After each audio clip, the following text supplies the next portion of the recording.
कथा प्रारंभ होत है, सुनो वीर हनुमान, रामा सुनो वीर हनुमान।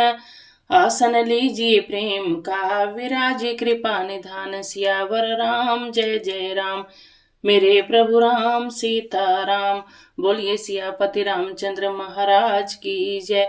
बोलिए पवन सुत हनुमान जी की जय। बोलिए कार्तिक महात्मा की जय। बोलिए विष्णु भगवान की जय। 32वां अध्याय। आज हम करेंगे 32वां अध्याय। भीषम पंचक कथा चल रही है, जो भीष्म जी ने व्रत किए थे। इसका क्यों नाम भीषम पंचक पड़ा, वो इस कथा में बताया जाएगा, 5 दिनों की कथा में। 32वां अध्याय। सूत जी कहते हैं कि ध्वजारोपण, झंडी लगाना सब पापों को हरने वाला कहते हैं। ब्राह्मण, क्षत्रिय, वैश्य, इनमें से जो कोई भगवान के मंदिर में ध्वजा लगाता है वह ब्रह्मादि देवताओं से पूजनीय होता है। गंगा जी का स्नान, तुलसी पूजन, शिव जी का पूजन, यह सब ध्वजारोहण के बराबर हैं। नित्य नियम करके विष्णु का पूजन करे, 2 स्तंभ धाता और विधाता का पूजन करे, हल्दी, अक्षत, चंदन से 20 हाथ भूमि लीपकर अग्नि स्थापित करे, घी खीर से 108 आहुति देवे, ध्वजा को भगवान के मंदिर में ले जावे, स्तंभ युक्त ध्वजा विष्णु जी के मंदिर के द्वार के शिखर में बांधे,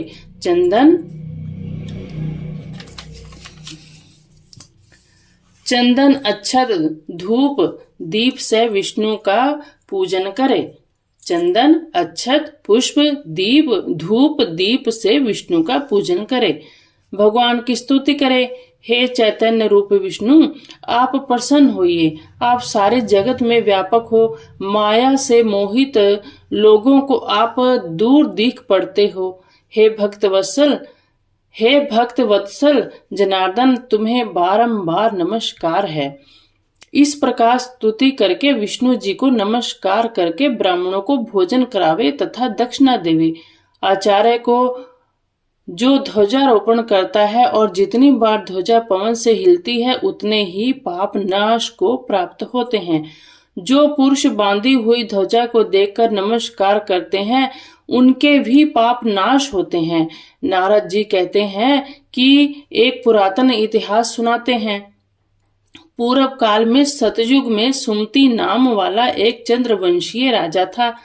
वह भगवान का भक्त, हरि की कथा सुनने वाला, अहंकार रहित सप्तद्वीप का राजा था और सतवती नाम की उसकी बड़ी पतिव्रता स्त्री थी। दोनों ने ही अनेक तालाब, कुएं, बावड़ी बनवाए। सतवती नित्य ही भगवान के मंदिर में भगवान के सामने नृत्य किया करती थी।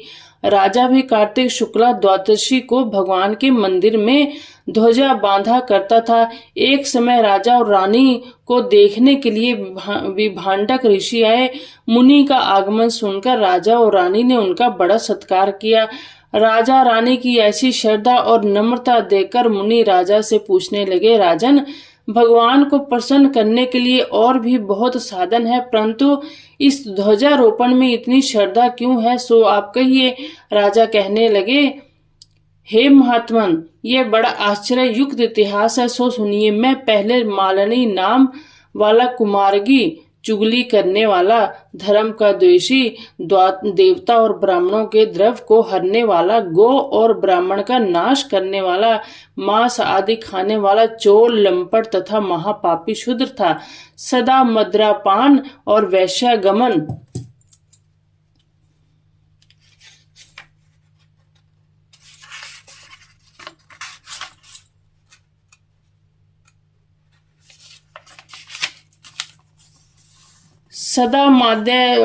मदपान और वैश्यागमन करता था।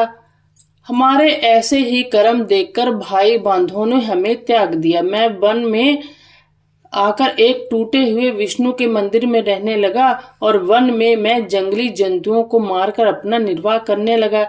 इसके पश्चात विंध्याचल पर्वत में रहने वाली कोकलनी नाम वाली निषाद की कन्या, जिसने अपने पति को मार दिया था, वह दुष्ट भूख से व्याकुल हुई हमारे पास आई। हम दोनों ने अपना अपना वृतांत एक दूसरे को सुनाया। इसके बाद वह वहीं पर हमारे पास रहने लगी।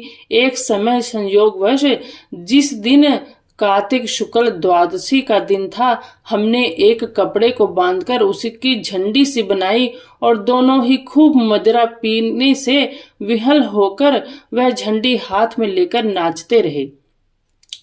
सारी रात नशे में नाचते रहने के कारण प्रातः समय हम दोनों की मृत्यु हो गई। तब यमराज के दूतों ने हम दोनों को फांसी बांध लिया और मारते मारते यमपुरी ले जाने लगे। इतने ही में विमान लेकर भगवान विष्णु के दूत भी वहां पहुंच गए तथा यम के दूतों को धमकाने लगे कि मूर्खों, तुम पापियों को यमपुरी ले जा सकते हो, धर्म आत्माओं को नहीं। परंतु यमदूत भी क्रोध करके कहने लगे, ये दोनों महापापी हैं, इन्होंने आयु पर्यंत कोई धर्म कार्य नहीं किया। भगवान के पार्षद कहने लगे कि महाखेद की बात है कि तुमको धर्म और अधर्म का कुछ ज्ञान नहीं है। जो बात वेदों के अनुकूल है वही धर्म है और जो वेदों के विरुद्ध है वही पाप है। यद्यपि आयु पर्यंत महापापों में रत रहे, परंतु इन्होंने कार्तिक शुक्ला द्वादशी को भगवान के मंदिर में दीपक जलाया, नृत्य किया। झाड़ू दी, भगवान के मंदिर में झाड़ू दी, दीपक जलाया, नृत्य किया। चाहे अनजाने में ही इन्होंने ध्वजारोपण की, मंदिर में झाड़ू दी और दीप जलाया, परंतु इससे इनके सब पाप नष्ट हो गए।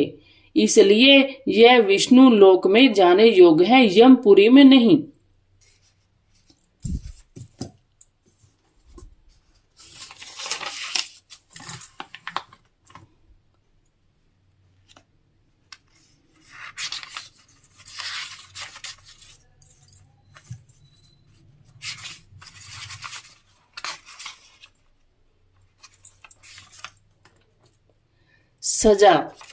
सजा ने कहा, इतना कहकर भगवान के दूत हम दोनों को विमान में बैठाकर विष्णु लोक ले गए।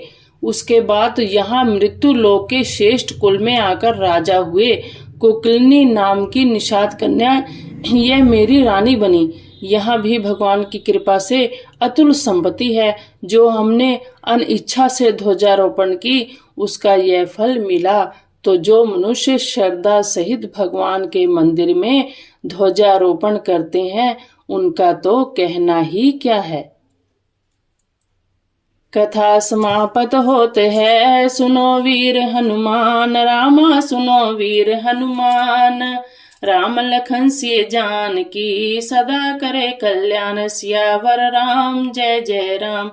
मेरे प्रभु राम सीताराम। बोल सियापति रामचंद्र महाराज की जय। बोलिए पवन सुत हनुमान जी की जय। बोलिए कार्तिक महात्म्य की जय। बोलिए विष्णु भगवान की जय।